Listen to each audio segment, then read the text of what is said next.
Hi guys, ang next menu natin ngayon ay ito, chicken, fresh chicken. Na-chop-chop ko na siya at namarinate ko na siya ng light soy and sesame oil and ginger juice and little sugar and cornstarch.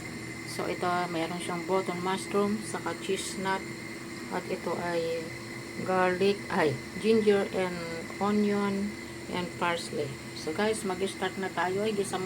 I-fried mo. Itong cheese nut guys ay na-steam ko na yan.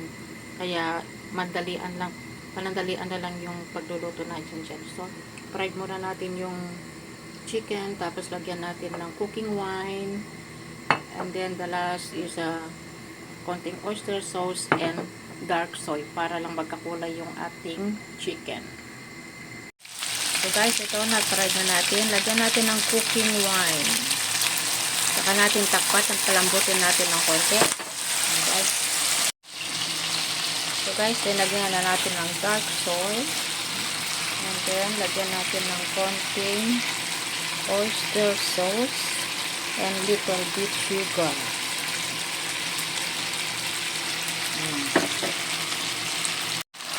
So guys, nilagay na natin yung parsley, tapos maglagay tayo ng cornstarch para pampalapot lang guys.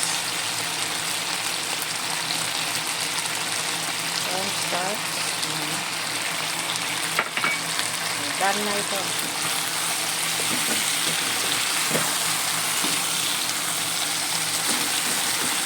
Chicken with cheese nut and mushroom with cooking wine.